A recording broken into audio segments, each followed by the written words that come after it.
already going.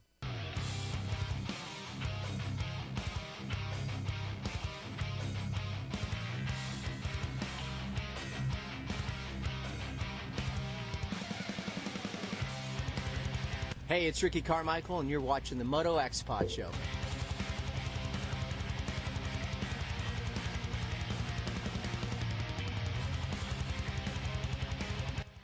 Hey, this is Paige Craig, and you're listening to the Moto X Pod Show.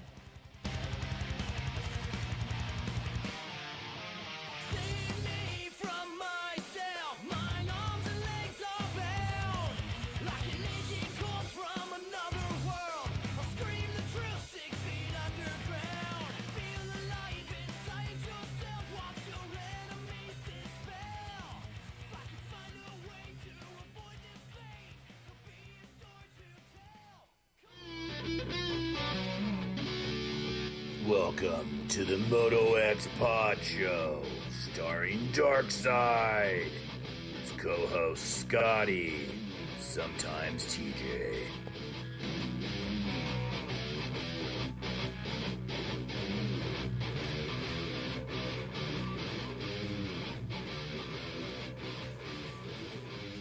Hey everybody, we are back. I'm a little congested. Hopefully it doesn't sound too bad this week. We're here for episode 225. Before we get things rolling, let's thank all of our sponsors at Cherubies USA, which for decades has been the leader in motoplastic accessories. You guys know, with products that fit perfect, look great, and last, Cherubies has what you need. Whether it's full plastic kits, individual pieces, hand guards, chain guides, and sliders, or anything else they offer, visit at CherubysUSA.com and support our title sponsor. Follow them on Instagram, and whenever you order, put in the notes, man, that you listen to the Moto X Pod Show. Also, Racetech. Racetech is the world's largest aftermarket suspension modification company. All Racetech products include award-winning gold valves, and settings are 100% guaranteed and made right here in the USA. Racetech also offers state-of-the-art precision engine services and parts to all engine builders. Visit racetech.com for more info and use promo code MOTOXPOD to save. Also, of course, our guys at Fly Racing. Fly Racing hooked us up this week. I'll tell you guys about that in a moment. X-Brand goggles, Works Connection, Torque One Racing, R-Jerky, Berm Lords Graphics, and Jersey ID. I crashed at Shan's house Thursday night before going over for press day on Friday. Appreciate Shan as always. Also the owner of Shock Socks, Williams Moto Works, Extreme Colors Helmet Painting, Blood Lubricants, Power Band Racing if you guys are running that WP on the East Coast, and of course, True Fusion Sports, Derek Kelly's company. Tonight, Scotty's in the studio. What's up? What's up, man? Good time in Arlington this weekend? Yeah, it was super bitter-ass cold, but It's pretty cold. it was Nothing like didn't stop Vinny, us. but yeah. Well, I wasn't, yeah. Yeah. But it didn't stop us. I definitely learned a lot more, learned from what I did the first time I went to Glendale, and I feel like we got more interviews. Unfortunately, I lost a bunch. lost years, but that, at least we Another learning lesson. yeah, there's always one of those. But Seems like it. but yeah, so this time I've kind of followed you a little more, and I think it got me into more opportunities by just because it's for those of y'all that obviously probably don't have this opportunity very often. It's kind of a different game once you just start, like once you just walk up underneath those tents. Like you're comfortable enough where you've done it so many times where you just kind of go in there, but it's a little bit unnerving because you're just all of a sudden you're like, whoa, like I'm in the middle of all of this. Yeah, And- especially if they don't recognize you. yeah, exactly. And you kind of got a weird look on your face, kind of looking around, like am I going to get in trouble for this? But Yeah. no, it was super cool. Got to eat lunch at the fly truck. Got some chicken parm. Took that back up to the Got some pizza.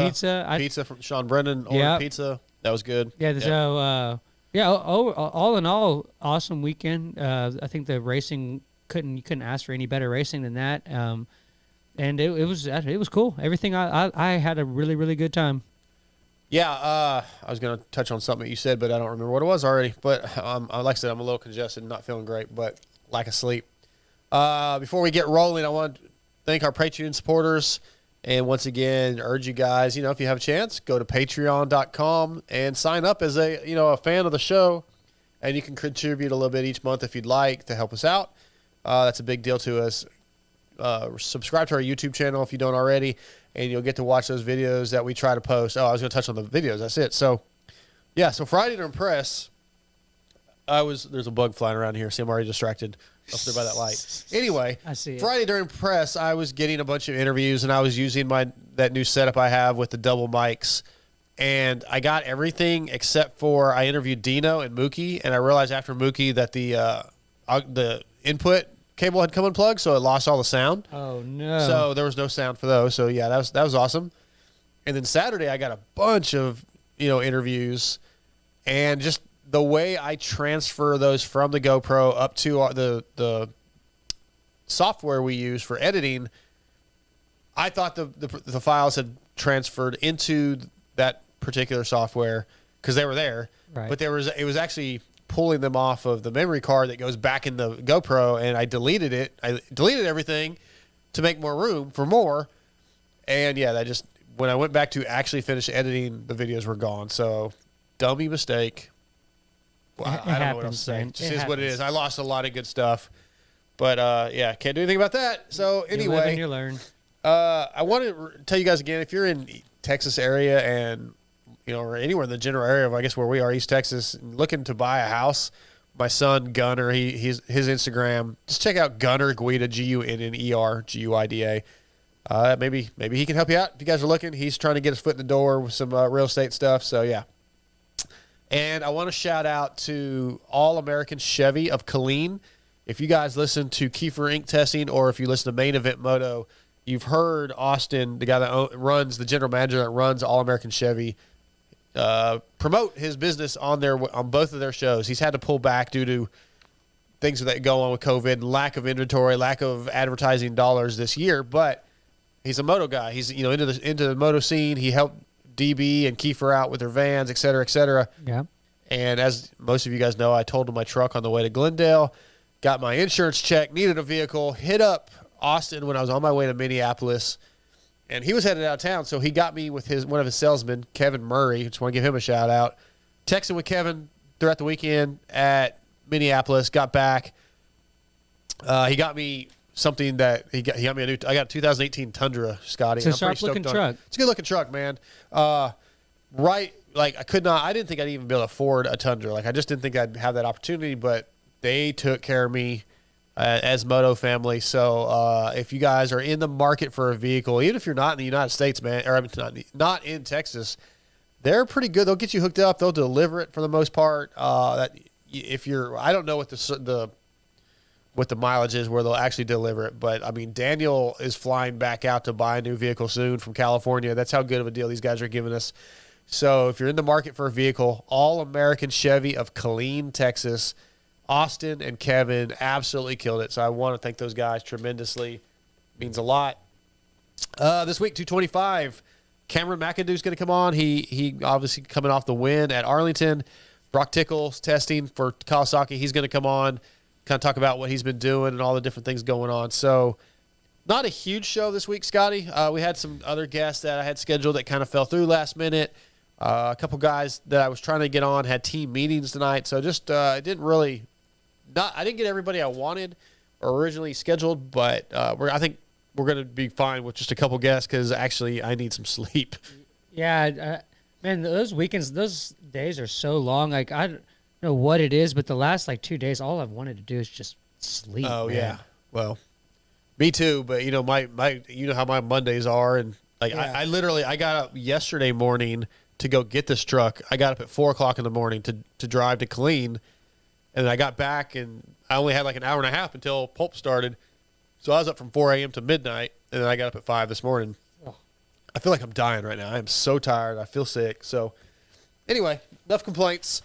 A couple of things I want to touch on. We're going to touch on Arlington. I'm looking at the time. We got quite a bit of time. Did you see the announcement for the FIM Supercross World Championship that they put out? I did not. So they put out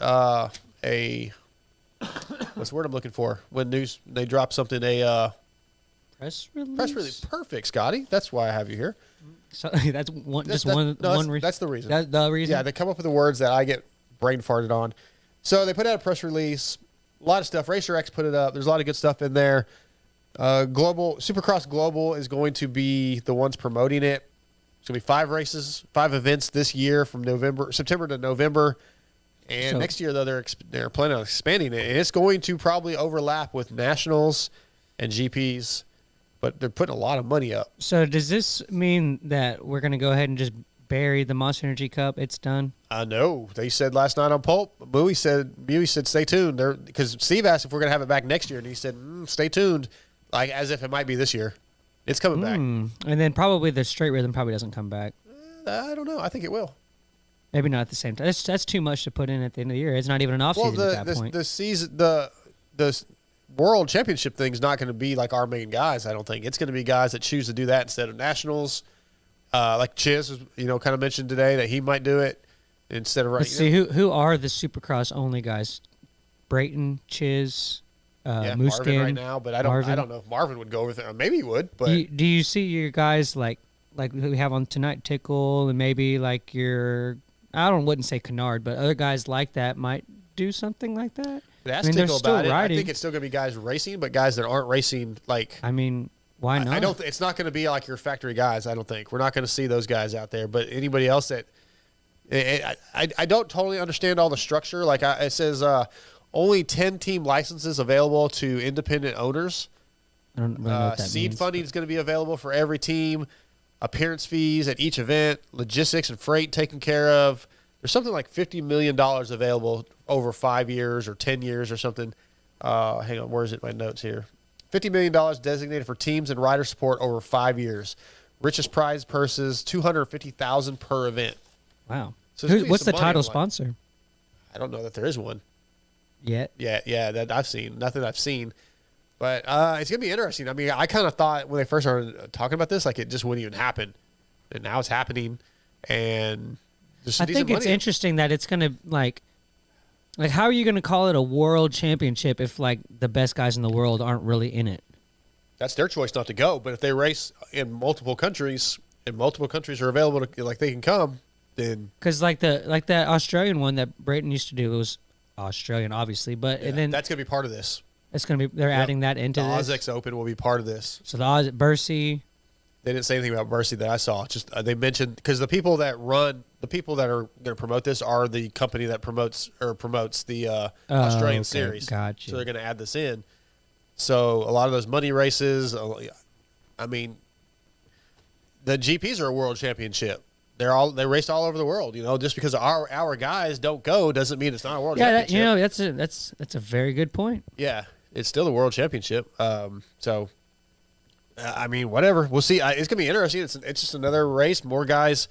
We talk about like all these 250 guys that are gonna be moving up next year, and there's not enough rides for guys. This is another series at least that opens up the door for maybe some guys that can't really aren't making enough money over here or lose rides. Maybe there'll be a chance. It'll be good to have. I don't think it's a bad thing. Yeah, it'd be good to have something else on TV. I tried to watch the Hoosier Arena Cross today. I know that we're friends with that on the show, but. It's a little hard to watch. Really? Yeah, I may have just been. Like Emig and Ralph Shaheen announced. And well, no, they were okay. They were about what I expected. They definitely don't have the same energy that they did on the Supercross. Obviously, of course not. But it was just optically the track just didn't. It may have just been that one track. It was maybe it was a smaller venue. The finish line jump looked like a 3-foot double. Like optically, it just wasn't a lot. It wasn't enough to like grab my attention and make me want to keep watching. It was just that's a bummer. It was real. Yeah, it was just real kind of plain Jane. Like I was like, all it really made me do was want to go ride that track because like I was like I'd rather just be there. Yeah, because like I can hit that double. Right. Hopefully it's not a lot bigger in person, but. I want to apologize again for my congestion and I'm sniffling over here. I hope it's not like. Audibly being picked up as much. It doesn't sound too bad right now. I was just listening to your part on Pulp, and you sounded a little congested there. I'm just I keep sniffling right now. Oh yeah. And I'm like, I hope it doesn't pick up because like once we're done, I got to boost this like 5 dB, and it makes everything louder. So picks up everything. I hope everybody can get through the show because I know I sound like crap, but I can't do anything about it. It's either that or not do a show. So so that's pretty interesting. The FIM.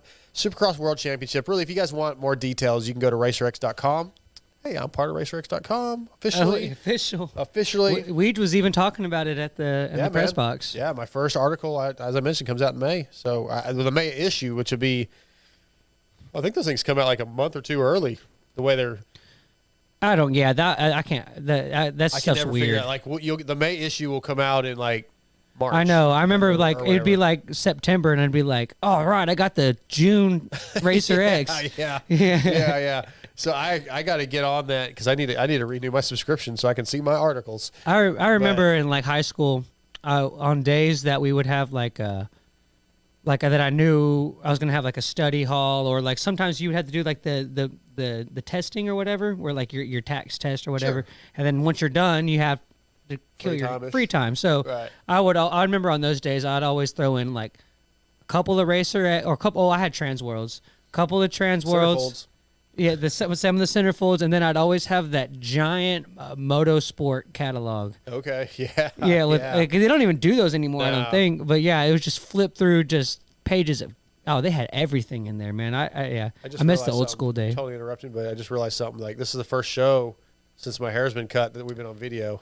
Yeah, there's been some comments. Oh, really? Yeah, there has been some comments. I There was got a bunch of comments at the race Some- like Saturday. someone. Let's see. Let's look here. Someone Half said. out of it too. So sorry. F Sticks Racing said just tuned in to see the haircut. I said it's glorious, and then So what, he Michael. bailed after that? I don't know. Lame. Michael Tree said he needs the pony back. I said it's at Kiefer's, or a clip on. He said a clip on Clip-on. pony. Yeah. Yeah. Well, anyway, yeah. So Apparently, I Jake might at have State Farm was on hold for 4 hours and 11 minutes yeah, on Jake Pulp Curry. last night. We got To to meet him this weekend. yeah, I did. Him Yeah. and his Jake- chick, and then there's some of their Him and friends. his chick. Jordan. Yeah, I don't know her name. I do now. I guess Yeah, Jordan. she's gonna be like, wow, what am I? Yeah. I don't think I ever actually. I don't think it was like, "Hi, I'm Jordan." I think it was just like, "Oh." Oh. Yeah, she used to get on. I think she used to get on the YouTube chat stuff and every little She bit. does. She did say something sometime. Yeah, yeah. So that was cool finally get to meet those Yeah, guys. name face to the name. Yes. Yeah, Yes. that was cool. So what was the highlight for you, like pit wise, media wise, not the race, just hanging? Was there anything that stood out? Because like to me, it was cool seeing you get to interview Mitch Payton. Yeah, Mitch Payton was cool. I did post that picture on my Instagram. Yeah. But Mitch is Mitch. He didn't give you a lot. He's just He a doesn't really know you. Yeah. robot face. Unless you really know him, yeah. And I was really nervous talking to him, so my questions weren't that great. I was a little like I didn't really know what to ask him. Like honestly, Yeah. like what do you I ask kind of him? pressured you into talking to him, but I was like, dude. Yeah, it's now or never. I was like, Yeah, should have there's a get off chance the to do pot. it. Get in Yeah. there. So, but I would say either we sat there Free and food. talked to the food was top 3. That chicken parm hit Dude, I love hard. I love to eat. It was you ate like 5 times that day, but the chicken parm from Buca's or whatever it was good. Yeah. Getting to we got to go up into like the little riders area of the SKDA truck Oh. with SUV? yeah, did I say that wrong? Yeah, I don't know. SKD. I think it's I don't one of know. those. I just see a bunch SGB of Kawasaki, yeah. Okay, or Honda. yes, you're right. Yeah, I'm with sorry. K&A I'm right. thinking of the skivvies thing. Yeah. SGB. SGB. Okay. Erase that. The SGB truck. We were up in the riders area of that with A-Ray's new chick, and Clade. Clay. Cade. Wow. Yeah, that was a bad What's up, one. Clade? Clade. Clay Clade. Yeah. Cade Clayson. There we Yeah, go. yeah. We were up there with them. That was your first. That was your Yeah, I first never. Riders Well, it was Lounge. funny because so we're under the tent, and Oh, they you were got like left. they were like, Darkside, come up here. And so you went in there, and then Cade closed the door, and then you were like, oh my god, my immediate guy is out. Yeah, I said, go get my buddy. Go get my buddy. And then so Cade comes out, and he's not looking my way. He's looking straight. And there's another guy that was setting up to do some kind of interview or something. Yeah, and he thought it was him, and he was like. And the guy was like, "What?" And they didn't know 'cause what was going on. And then Cade's like, I just heard him say Scotty, and I'm like, "Oh, that's me." Yeah. And he's like, "Oh, come on, man." I told Kate, I said, he's like, yeah, he's right here. He's got the big camera. I was like, no, he doesn't. No, that's He has not his phone. wrong Yes. guy. He's like, he's right there. He has a big camera. I was like, that's not my guy. That's somebody else. No, he's right there. It was like 4 times I said, Cade, that is not my guy. Scotty, he's like in a blue or green jacket. And then that was I was fun. like, "Oh yeah, that's me." So yeah, we came up there. I was sitting next to Cade. It smelled like his feet. He definitely just You got said done with that. that. I didn't even notice. But though How that do you was know cool. it's his feet. Maybe it was all the riders. It might feet. have just been that area. I mean, that's where the riders hang out. Yeah, It was- that was somebody else's it's- truck before it was theirs. It was a little musty, but Yeah, it was cool. I didn't even notice. It was cool. It definitely I was was like cool. congested. Definitely cool vibes. See, and you missed out because you went to hang out with your buddies. Before the night show, you took off before I did. Yeah, because you were up there at the Club MX tent. Yeah, and you missed it when we and Steve came. We all went in the truck, and the whole team was inside the truck, off the record stories. Yeah, you missed out. Like, it was awesome. Yeah, that sucks. Them busting on for all his crashes and just so one much. cool thing I saw. There's a video of it, a little clip of it in my video that I posted today of my recap from the weekend. But did you see Amart's pegs? Yes. J-Mart was calling them bear traps. Yes. Dude, those things were intense. They looked like the. Yeah, Steve took a picture of it, and then we were making fun of them. Yeah. Yeah, those things were ginormous. But yeah, I sat there and talked to Mike. I think that's his name. After Club MX, older guy. Oh yeah. Yeah, I sat there and talked to him. Well, yeah, I talked to him. That was cool. And then I saw y'all come up. And what sucks is when I went and met up with my friends, they weren't even there yet. Oh, right. And I was like, God damn Yeah, it. you missed out on some good I did get to see the opening ceremonies, which I know y'all have seen them 1,000 times. I thought it was cool. Yeah, we made it back for that, but that was good. Okay, a couple of things. So, did you see? You don't have Twitter. Friday, walking out of the pits, or Friday, I had my Carhartt overalls on because I just left work and I knew it was gonna be cold, so I wore those on Friday.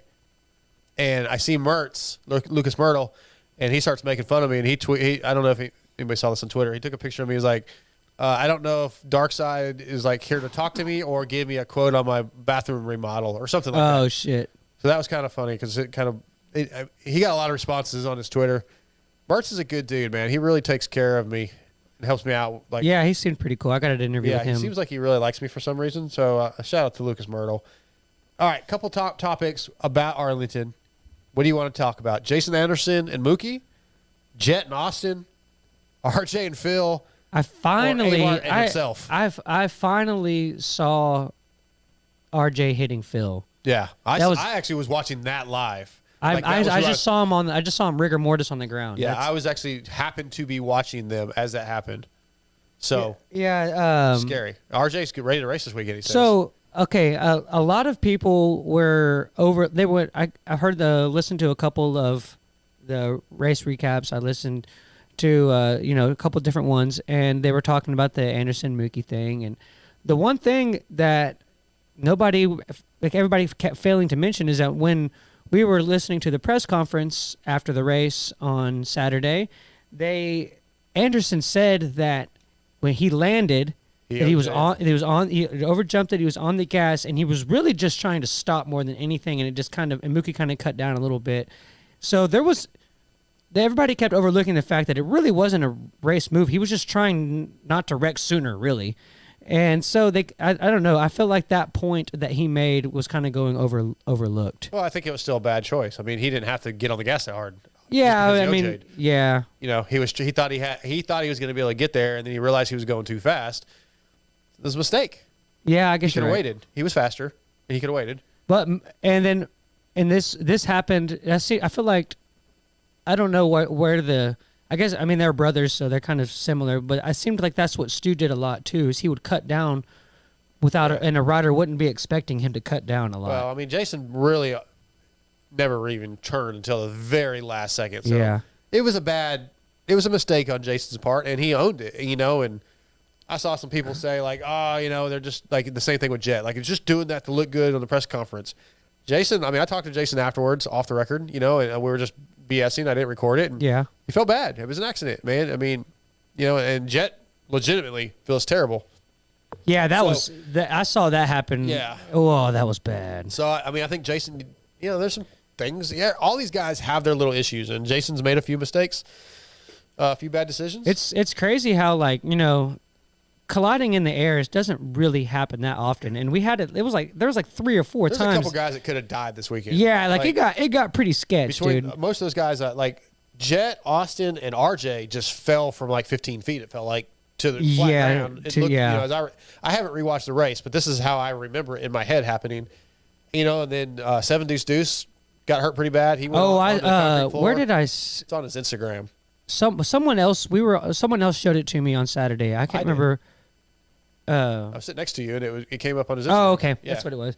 Yeah, that was bad. Yeah, and he's got some, I think, some vertebrae that were fractured or something. A-Ray so. got his appendix removed. Yeah, Yeah. It's gnarly, Crazy gnarly weekend, weekend, man. Yeah, very crazy weekend. But listen, we got a couple minutes till Cameron McAdoo. We'll take a commercial break, and we'll wrap at the end of the show. We'll talk about the rest. Oh no! I just remembered. I have a hot take. I learned something from a deep source that is kind of an interesting piece of information. All right, we'll save that for the end of the show. Perfect. Don't let me forget to talk about fly racing and how they helped out TJ and Doc this weekend. Because of me, I saved TJ and Doc as usual. I always save the day. Dude, I starting to sound like Steve. Yeah. You owe me. Anyway, commercial break. We'll be right back. All right. Oh man. Hey, YouTube. Like, can you hear me going? When I'm not really like just a normal like that. Can you guys hear that? Yeah. Is it picking up? Does it sound like shit? Bro, I've had congestion and crap for almost 2 weeks now. Like I have not been myself for like 2 weeks. It's driving me nuts. So Jake said RJ didn't even hit any downside straight, chili wrapped flat to the ground. I don't know what a chili wrap is, but it sounds funny. I'm trying to think of. Oh, I just still don't understand why that one net was there around that corner. That was the worst place net of the entire season. I guess they expected it to work different than it did. I mean, and nobody touched that giant berm that they built on the first little come in thing. I don't know. That track had Scotty. Why don't you go build the track this week at Dayton? Well, it won't be. Dude, don't threaten me with a good time. I'll get on that skid steer and have a blast, bro. Yeah, but it'll probably be a shitty track. Actually, I have a buddy that does dirt working for a living, and so you you didn't let me finish. Yeah, one of our goals is I was like, dude, if I could ever get you in the, you're in the seat, and I'm kind of hanging onto the side, and we're both I'm just like, I want this here, I want this here. Let you do the building, and I'll be like, that looks good, that looks good. Because if you're POV from the thing, I know what it needs to look like. Is from a racer's perspective. Yeah. So me and him working together, I don't know about, obviously, I mean, building one of those tracks is crazy, but it would be fun. I did notice it was interesting. We stayed up in the press box to do the post-race conference, and by the time we were done with that thing, that track was pretty much done. Like, it was pretty much already in piles. Yeah, they tear it down. It was. Fast. It blows my mind how fast they do that. All right, let's get Cameron on.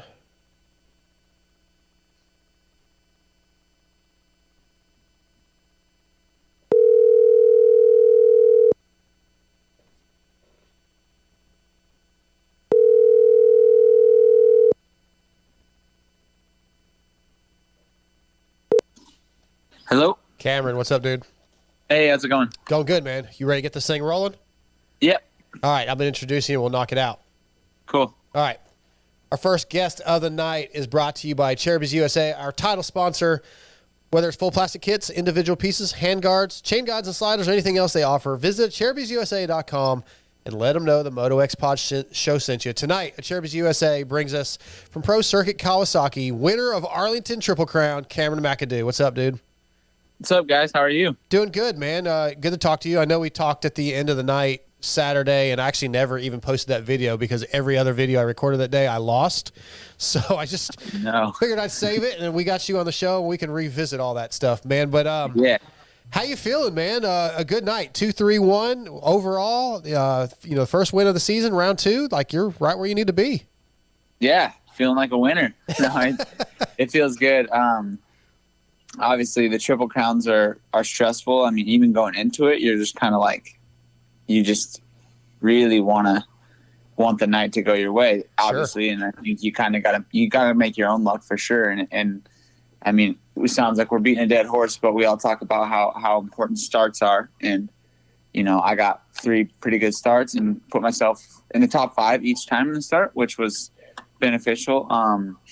And then, going 3-2-1 or 2-3-1 was pretty good for me. Like, I think that it was, I want to say like 8 points above whoever got second, or above J Martin who got second. So I felt like I was really consistent, which was nice. And yeah, I mean, it was just a good overall night for me. I felt like a lot more comfortable. Honestly, from press day, I was feeling pretty like good with the track. I liked it.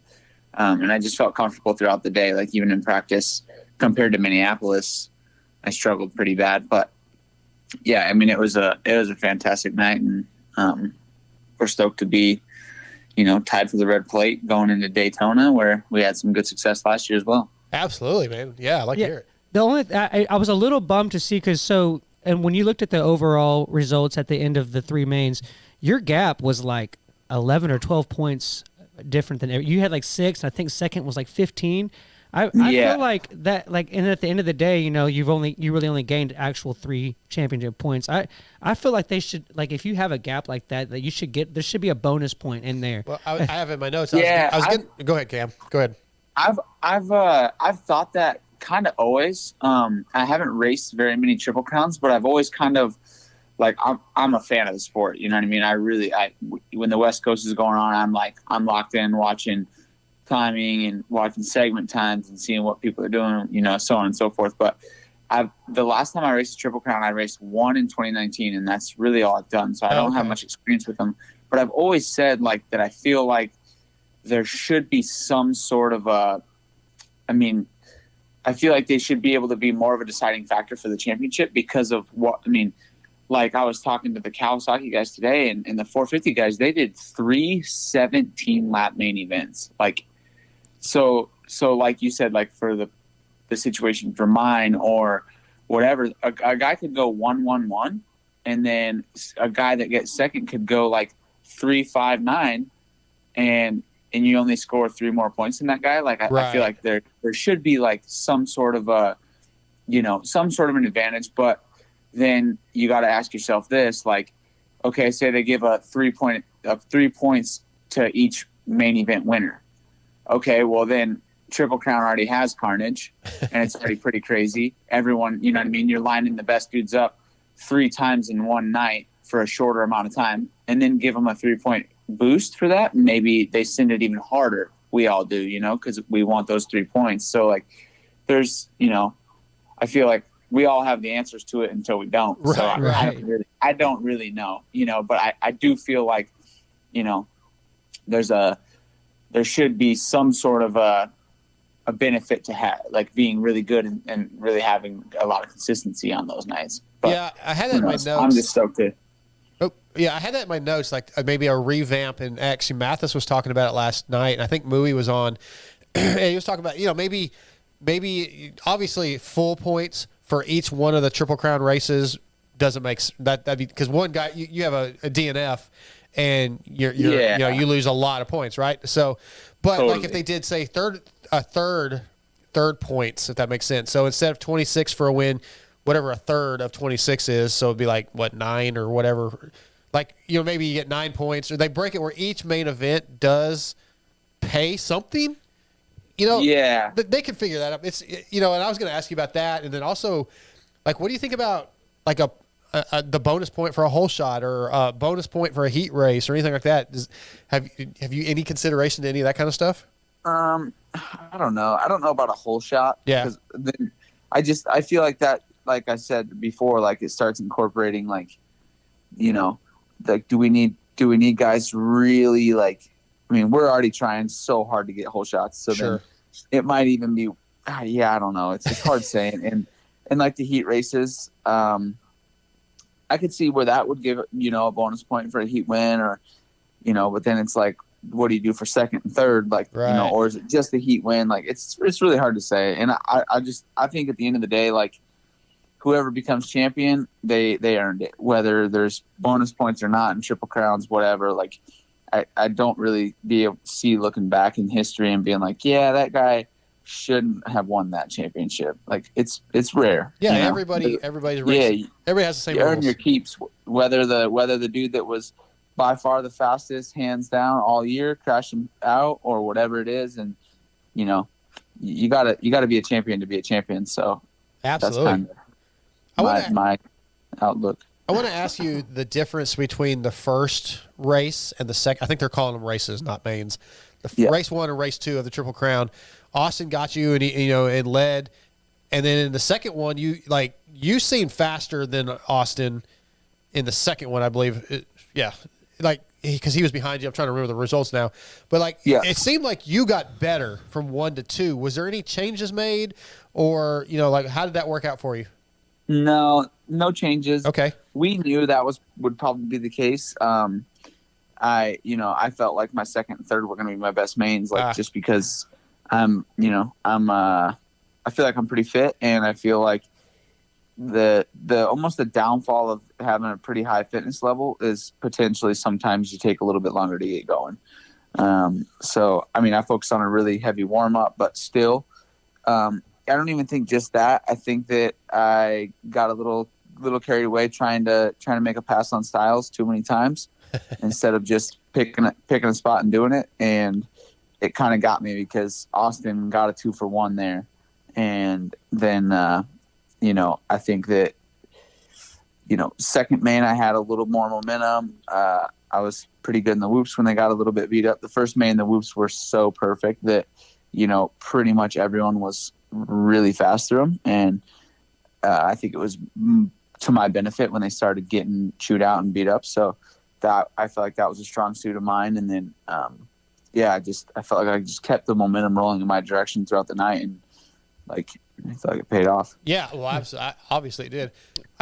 You mentioned whoops. So I got a question that I've wondered and I've never really asked. You guys always seem to tend to hit the whoops right up against the tough blocks on one side or the other. Why is that? Because I feel like, as somebody that doesn't do this, obviously, the slightest little mistake, you clip a tough block and you're done. Why not just right down the middle? Smooth ground. But why is it smoother? Because nobody touched it. It's because you got to think about it in so there's probably there's more guys in the 450 class, obviously, but say there's 70 guys on the track in the 250 class all day, and there's probably realistically there's 12 to 14 of us that are going to skim the whoops all day. Yeah. And the rest are going to, skim them, and then they get a little bit beat up and they're going to jump them. But those guys shoot right down the middle. They shoot for the middle of the track the whole day. There's the large percentage of the riders throughout the day, and even the night show, they're trying to go down the middle of it. And then the middle gets almost like a V down it, and it gets this rut. And then as soon as the rut starts coming in, all the guys who feel more comfortable jumping them when they're chewed up, they're going to go for that spot. So then there's this rut, and it's really hard to skim whoops through a rut. So you're better off to just take the high road, and it's edgy and it's risky because the chance of cliffing a tough block are there. But I think you'll always see that. And it's just searching. We're searching all night for the best line in the whoops, and that's all right. Hey, that's kind of that answers it for me. Every time I see it, I'm like, God, man, when you see a bike step out just a little bit, well, dang, get in the middle of the track. You have the whole runoff either way, but that makes sense. All right, thanks, man. Yeah. My question was also a question about the whoops as well. It seemed like half that track was whoops, so it seemed like at the end of the day when the track deteriorated, there was guys that were especially I noticed it with Tomac and Anderson the most. Tomac was good on this set, and then Anderson was good on this set. And I just kind of wanted to know which one you felt was more difficult, and which one did you I guess seemed like you were doing better in. Yeah, I think that the whoops on the end of the stadium they were so short that I think that a lot of it came from the corner. The corner was really slick, so kind of how you executed that was probably the biggest deciding factor of how well you were going to go through them. Because especially for the main events, they got beat down to where they were pretty flat. It was almost like most of the guys were just going roll 3-3 and then kind of jump out, whatever. And it wasn't much faster to skim them. Second main, when I was behind Jeremy, he was doing that jump line, and I was skimming them what I felt like was probably as best as you could, and I wasn't gaining any time. So I don't think there was a ton of time to be made or lost there. But with that being said, there was passes done in both of those corners. So that's hard to validate that. But I think the long set were for sure the more technical. And I mean, when you have twice as many whoops, it's gonna the short set. I guess when you only have 7 or 8 whoops, like by the time you kind of get in trouble in them, you're already out of them. Yeah. So it's not very, there's not a big deal there. But the long set, like you gotta really be engaged, and with a double into them, it's like basically up to you for how fast you want to hit them. You guys were hitting those things at Mach 3. You and Jet especially were like, oh my God, it was like there's no whoops there at all. It was unreal. Yeah, that's like, I mean, it's just, I think it kind of all boils down to like confidence, especially on a 250, because on a 250, if you got a whoops right out of a 180 or right out of a turn, like you only can hit them as fast as you can come out of the turn. So you got to like basically figure that out. But if you got a turn with a double and then like a dozer with runway before the whoops, it's like, how bad do you want it? Yeah. Because you can hit them as fast as you possibly want. Like you can get your bike going as fast as you want through those things. Yeah. Well, that kind of, you saying that, how bad do you want it? That kind of leads me into this. And I asked you this Saturday night post race. Like I said, I never posted it, so let's go into it again. I kind of got the feeling you were wanting to get away from the nickname, the whackers, the stuff that Steve kind of joked about, you being a little unpredictable. And they asked you when you were on there a couple of weeks ago, I think Galdi asked you about, this year, are you going to be let's just get through it kind of guy to start with? And you said that's not me. I'm not that kind of guy. So where do you find that line of, all right, I don't want to be known as whackers, out of control, and but I want to go as fast as possible. I got to find that fine line, that razor's edge, mentally and physically. It's not, I guess I don't really think of it as like what I want to be thought of. And like, I could care less if everyone thought I didn't try hard or if everyone thought I was crazy, sent it, sketchy, you name it. But I'm trying to figure out what's the best thing to equate to the most success for myself as a racer. Like that's all I'm doing. So whether it's try harder, try less hard, be smoother, I'm doing my best to figure it out, because at the end of the day, like that's the reason I'm doing it. I'm doing it for myself and to have the most success that I possibly can. So I mean, I don't really, I mean, the nicknames and stuff, like I like the banter. It's funny. it's fun to joke about it, and I mean, it's not fun for that stuff to happen. Right. And obviously, like some of the stuff that happened to me last year in Atlanta and whatnot, like, yeah, trust me, guys, like I certainly didn't want to be on the ground and have those situations just as bad as anyone else would ever.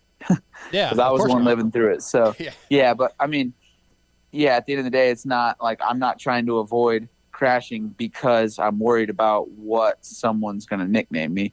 I don't want to crash because I want to win races and I want to be my best version of myself. So like that's where it comes down to. And I think it all has to do with, focusing on what we've worked on. And, I think it's coming around and it's coming together well. I think in the past with a little bit less guidance, all I kind of knew was just send it and go as hard as I can and work as hard as I can. And like, because if you don't have guidance, you don't know what needs to be fixed. And sure. Yeah. And so I guess as a hammerhead, what people call me, like, go on the longest bike rides, go as hard as you possibly can, do as many laps as you can during the day. Like, so yeah, I felt like, with Nick's guidance and with the guidance of the team and just, my whole crew right now, my whole group of people is, I think I'm in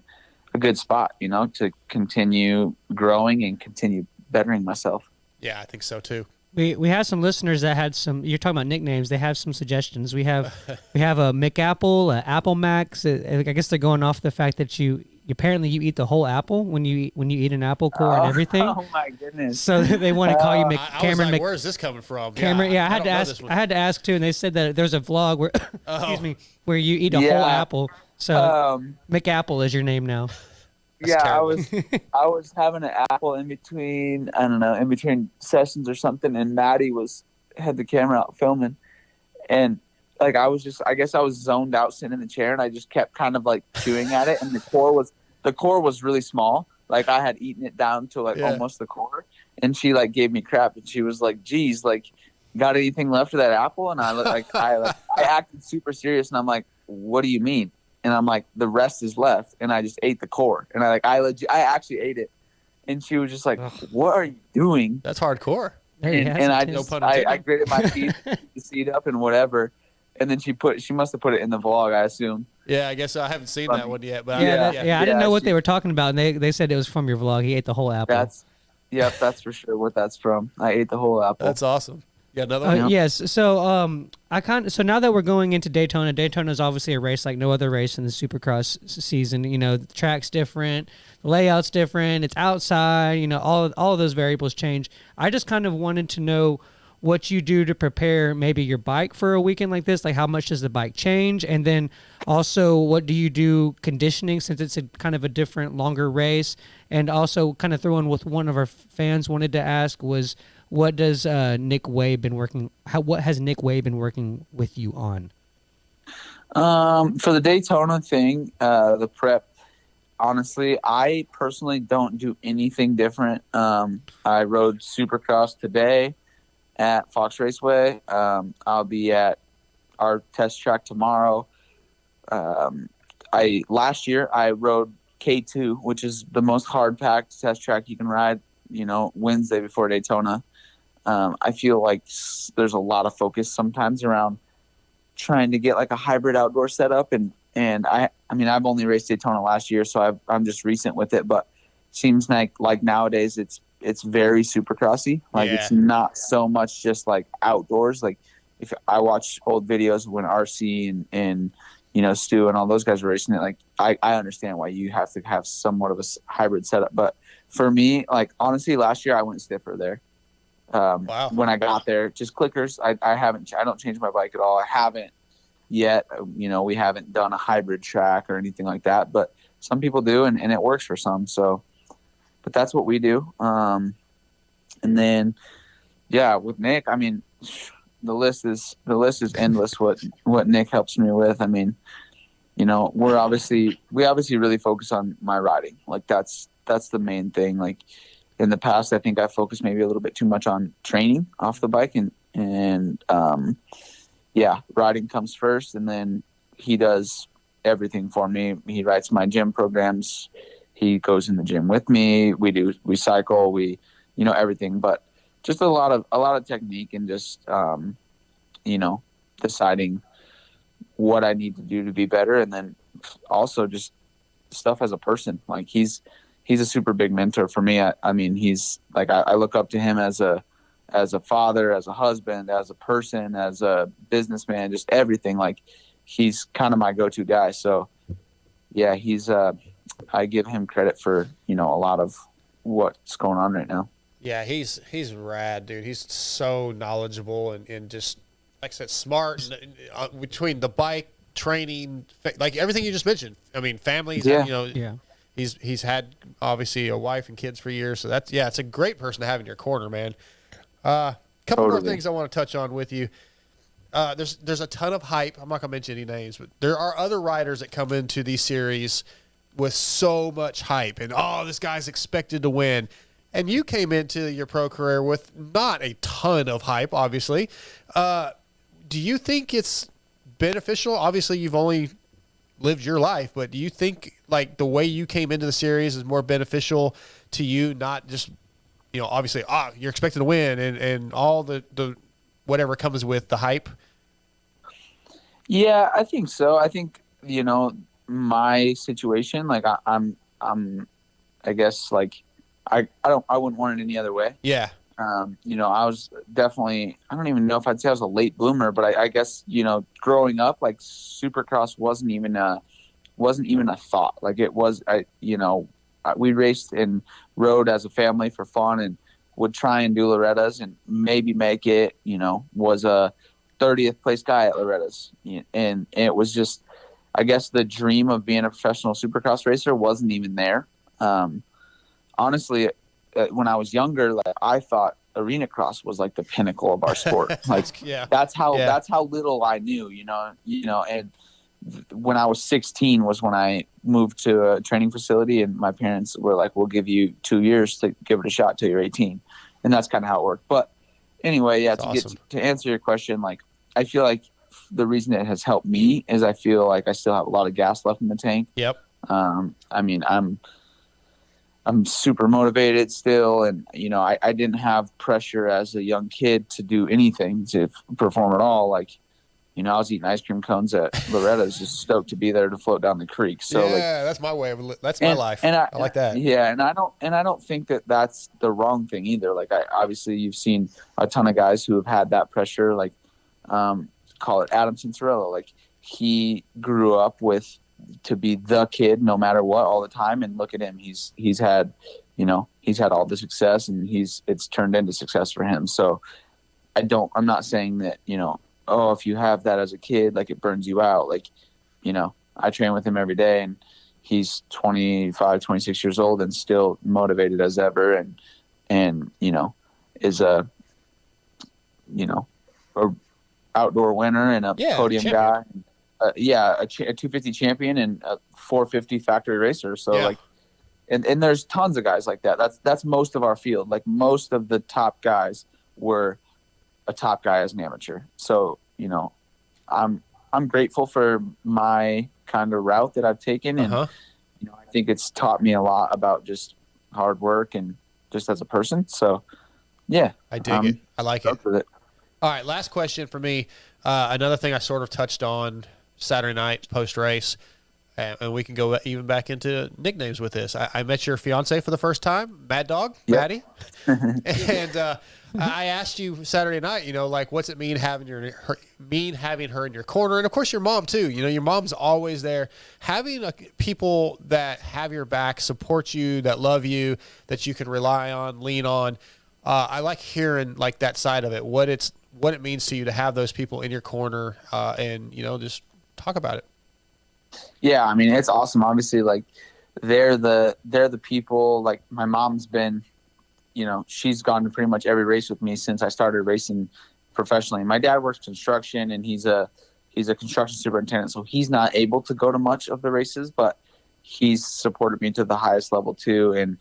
But I mean, you know, Saturday night, there's a lot of people who are in your corner. Like, on a night like last Saturday night, I'm saying, you know, there's a lot of people that really, really like you, and it's, you know, everything's great, but the people who really love you, like I said, I think I mentioned Saturday night, and back in June, when I was laid up in bed and had a full knee reconstruction, and I had to pee in a Ziploc bag because I couldn't get out of bed, and Maddie was holding a Ziploc bag for me. That's the type of stuff that, you know what I mean? Like, that's what people don't see. And the people that are there at the lowest of lows, and those are the people that kind of, you know, you got to really keep close in your corner, especially when it's at the highs. So like, it's really, you know, it's good. I love having her, and she's super supportive. She, you know, I think my racing is fairly stressful for her, but she's pretty good at, I can imagine, at shadowing it and not really showing it to me. You know, even in Atlanta last year,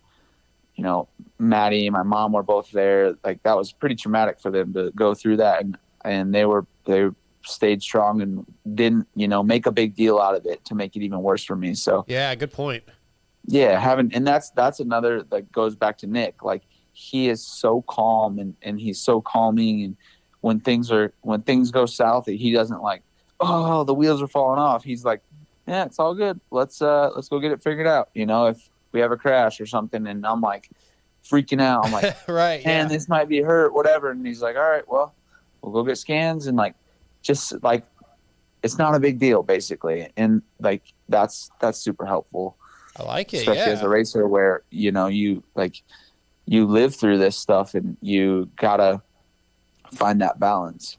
Absolutely, yeah, great answer. I actually thought of one more question. So Maddie, she's a musician, right? Singer-songwriter. Yep. Any thoughts to, like, if she goes on tour or any plans like that? Like, that'd be tough, man. I mean, she's able to come to a lot of your stuff. Be tough for you to go on the road with her. Yeah, totally. And I mean, she's got multiple different things that she does for work and for a career, like with that and different, you know, marketing stuff and whatnot. And that's one thing that I'm super that I'm stoked about with her, is that she doesn't live through my racing, you know, like if I told her tomorrow, hey, I'm done racing, like she'd be like, okay, cool. Like what are you gonna do? Like whatever. Where she's got her thing going on, and it is tough. Like, you know, she has to go to Nashville on weeks, and she misses races, or she has to fly, you know, red eye because she really likes being at the races. But I can't be at her stuff during the summer or during the time. Like, it's just not possible. I have to be in California. I have to be at the races, and that's like kind of the tough part of both of us doing something that's, you know, extravagant, I guess, or not just your normal deal. But sure. I'm proud of that. Like, I think that's cool. And I have a lot of respect for her for what she does, and that she wants to be great at something as well. Yeah. Fantastic, man. That's a great answer too. Got one more, Scotty. One more. We'll let you go.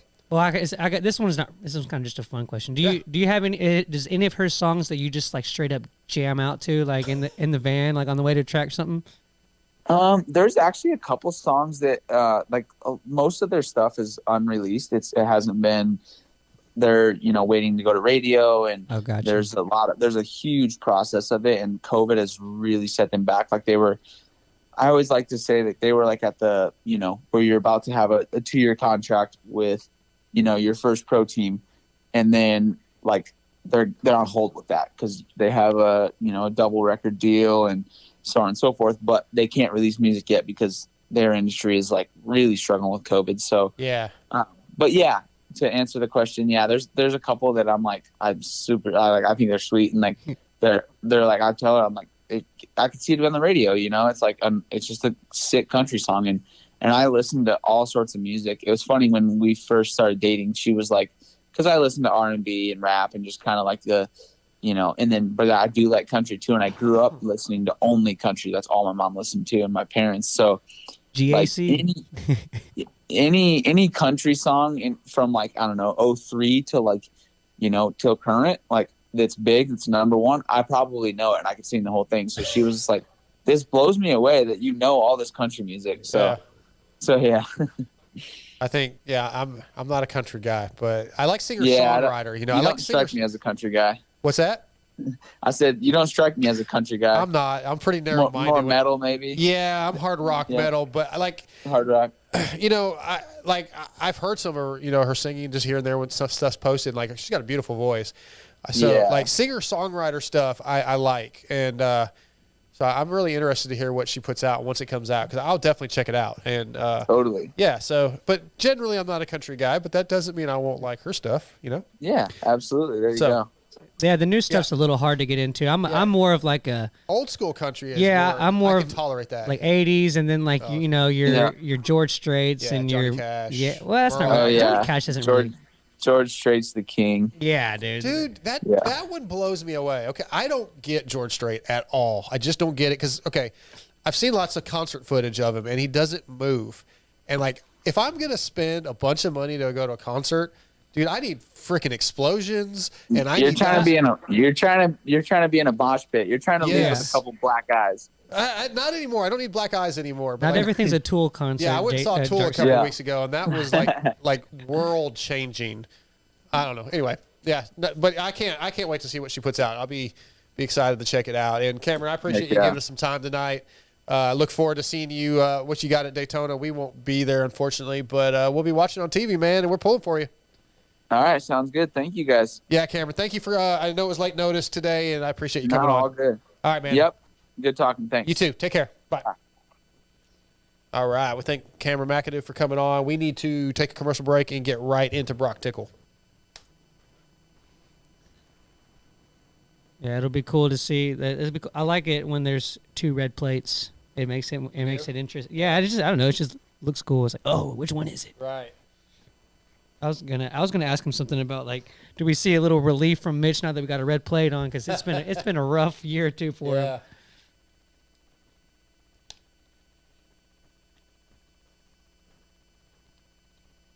So Jake wants us to. I'll take a second. Yeah, sorry, I gotta get him on. You're good. You there? Broc, what's up, dude? Not much. What are you doing? Just sitting here doing a show, man. I got my co-host Scotty in studio with me. What's up? How's it going, man? Going. Well, it's going pretty good. Yeah. All right, you ready to knock this thing out? Yeah, let's do it. All right, let me do an intro, and we'll get after it. Sounds good. All right, we're back. Our next guest is brought to you by Racetech, which is one of the world's largest aftermarket suspension modification companies. All Racetech products include award-winning gold valves, and settings are 100% guaranteed and made in the USA. Visit racetech.com for more info and use promo code MotoXPod to save. Tonight, Racetech brings us from Kawasaki, Factory Kawasaki, Broc Tickle. What's up, dude? Not much. Pretty much finished up for the day now. So normally around this time, I'm pretty much finished up. So Okay. yeah, just wrapping things up over here for the day, and yeah, on the show with you guys. So perfect timing. Yeah, it worked out good, man. I'm glad I ran into you Saturday night because it's been a while since I've been able to get a hold of you. You just talked about your day wrapping up. Like, what is a day testing? Like, is there, okay, Mondays are testing suspension, Tuesdays are testing engines. You know, how does that work day to day? And that's probably way inaccurate, but give us how that works week to week. Yeah, so I mean, obviously right now we're in season. Things are going smooth for Jason, and ultimately the goal is to make things, you know, develop the bike better if we can. And obviously we've still been trying to get better, because as soon as you stop trying to get better, somebody else gets better. So for us as a group, we've been doing the majority of the stuff's been suspension. But we did a lot of development, obviously, in the off season, and we started in August and did a lot in August and September. So we did a lot of groundwork then on the whole bike, suspension, motor, chassis, all the above around that time. So right now we're just fine tuning, and even obviously with this bike being the same for next year, we've even did a little bit of testing on some stuff for maybe not even this year, you know, maybe just to get some information for next off season for the guys on the team. So that's kind of what it looks like. I tested yesterday. So yeah, my weeks are normally 1 or 2 days a week of testing.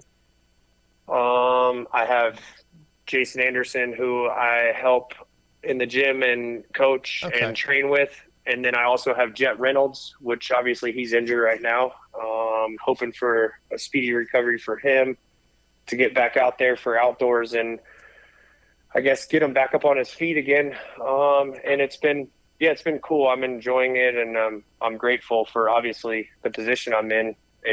I'm involved with the same people if I'm racing. Yeah. You know, so it's kind of a transition for myself to be on the other side of the fence, you know, because it's not for me ultimately. Yeah.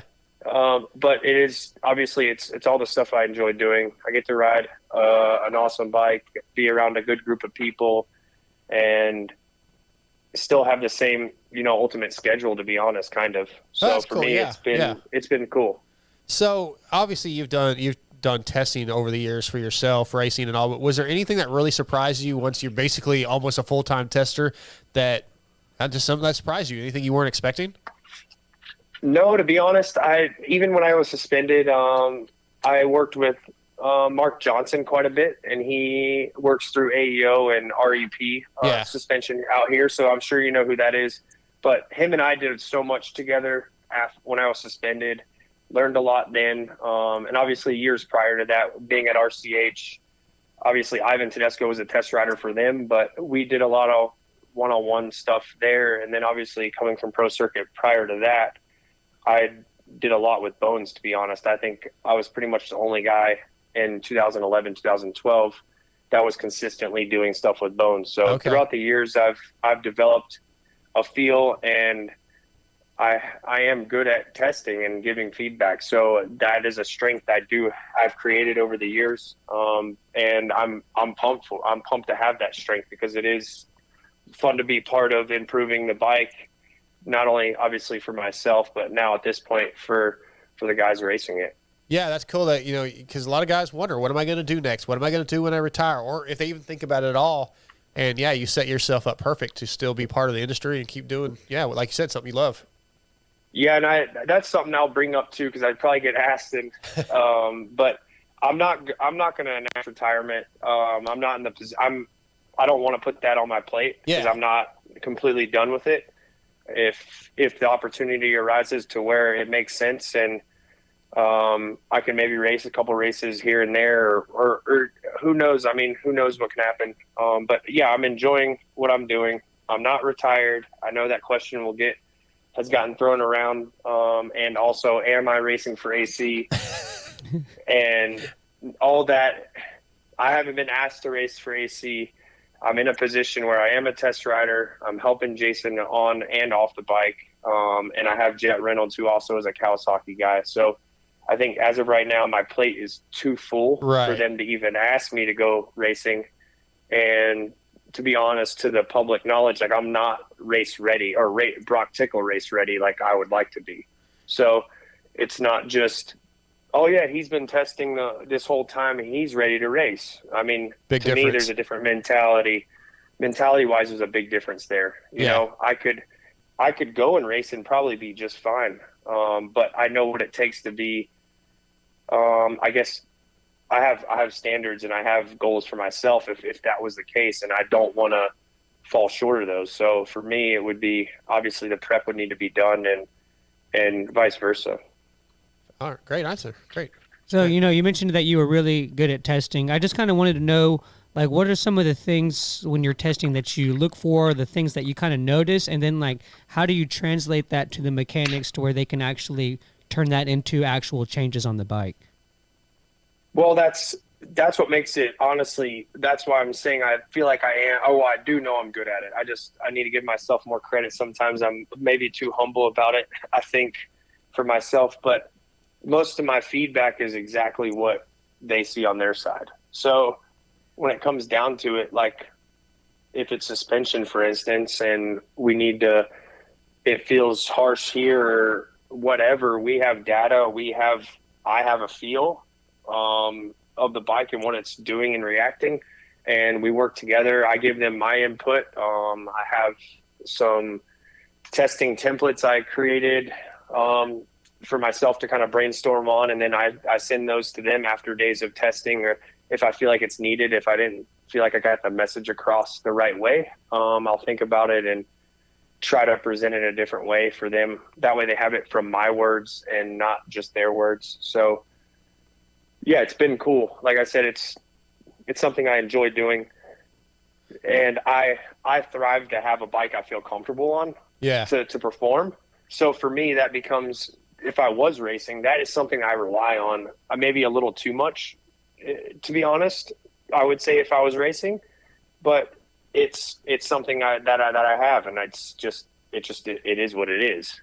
If I'm comfortable, I'll hang it out and I'll put myself out there and take risks. But if I feel a little uncomfortable, I'm going to do everything I can to, avoid, I guess, trouble. Yeah, well, I think that's not super uncommon. I think we're seeing that with some one top guy in particular on another team that's not comfortable. So, yeah, I wanted to ask you a couple, like, I often wonder when there's a test rider, whether it be Trey Kennard or Honda or whatever, yourself, like, you don't necessarily ride the same style as Jason or Adam, and maybe don't want the exact type of thing. So how do you work that into translating to what Jason needs versus what Adam needs, et cetera? I mean, it's been these guys have done a good job. Like I'll give them a lot of credit, and I'll take a little credit myself, is that we work together in a good manner. Both guys were ultimately on the same setup we developed in the off season. Okay.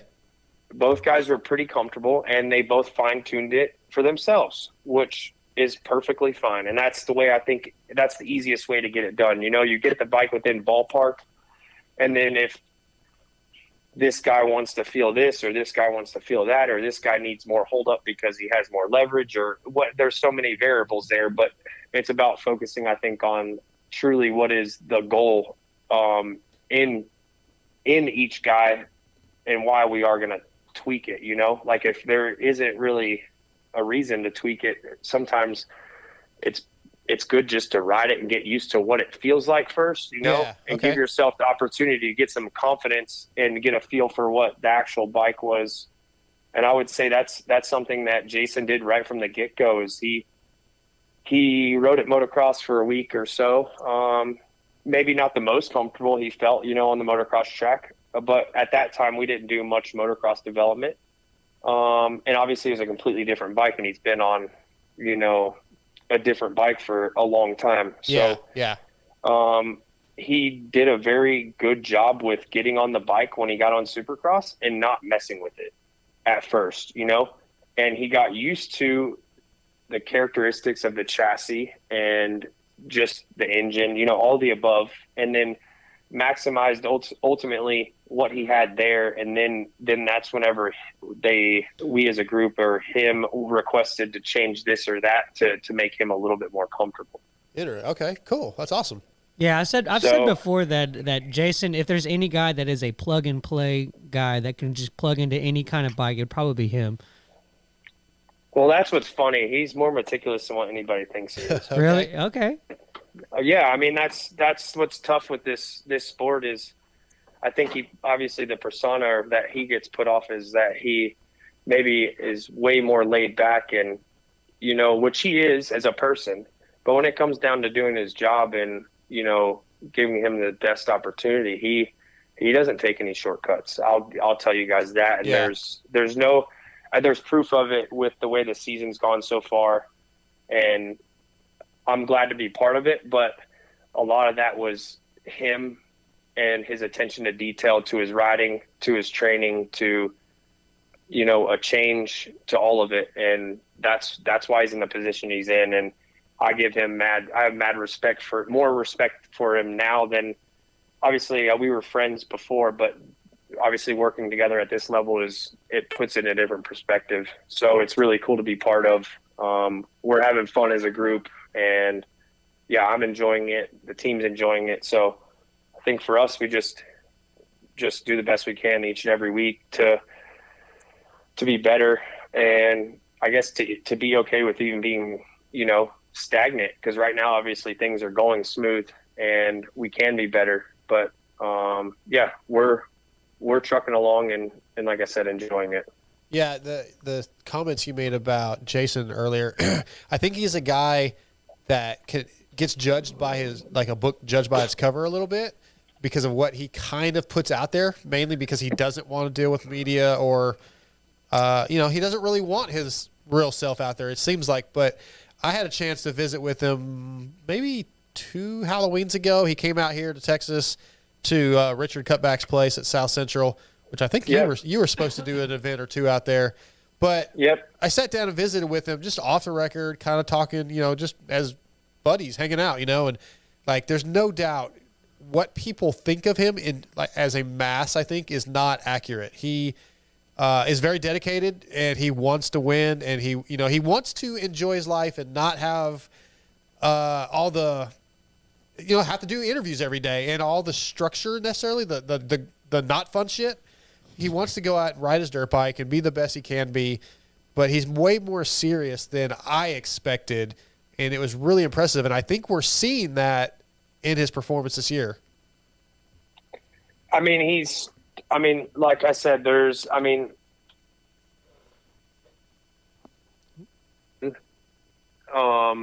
time after time this season without the preparation, and it doesn't, how nothing lies. If things weren't working out smoothly and he didn't put in the effort, or we as a group didn't put in the effort, or because everybody obviously ultimately he's the one racing the bike, but all of us have put a conscious effort forward for him, but he at the end of the day is still the guy showing up racing behind the gate. And I've been there, and I think that's what's cool about the situation. I understand what it feels like to be in that situation, and I can put myself in his shoes, and he's there and he wants to win. He does. And he shows it. Obviously he showed it every weekend this year, I would say, and it's honestly a breath of fresh air for me to be part of it. Obviously I'm making a transition, like I said, to being on the other side of the fence. So for me, it's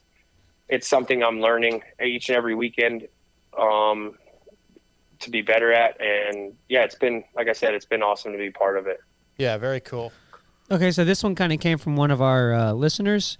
So you mentioned that your plate's pretty full and you're kind of just focusing on what's in front of you right now. But with the announcement today of the new World SX Championship that they're going to be doing, would that be something like a guy like you would kind of be interested in? Is that, have you heard about that? Do kind of talk about what you think of that new series. I mean, to be honest, I haven't even looked at the press release or Right. even understood what it is, to be honest. But I mean, I'm content with where I'm at right now. I'm growing and I'm enjoying it. And like I said, I'm not saying I won't ever race again or I'm retiring. I'm not saying any of that, but the cards have to fall into place. I'm not just going to go race that series for nothing or jump ship on what I have going on right now. That's so good. And, everybody that's involved in my circle at this point is like, it's exactly, I mean, this is a good place to be. I'm not unhappy with what I'm doing. So like I said, it would have to really make sense for me to even consider it if that came to the table, Sure. Yeah. Gotcha. You're being smart. Yeah. Yeah. You're being smart about what, your options are. And I think you're in a really good place. So I totally understand where you come from. Before we let you go, I want to kind of look back on your career. I mean, in my opinion, I would assume your highlight was your championship, and we know what the low light probably is. We don't want to talk about that. But what are a couple incidences other than the championship that stand out, and do you feel like looking back on your career that, hey, this was a successful career? Because I don't think you can argue that it was, No, it was awesome. I mean, thus far it's been, I mean, there was a lot of struggles involved. There was a lot of,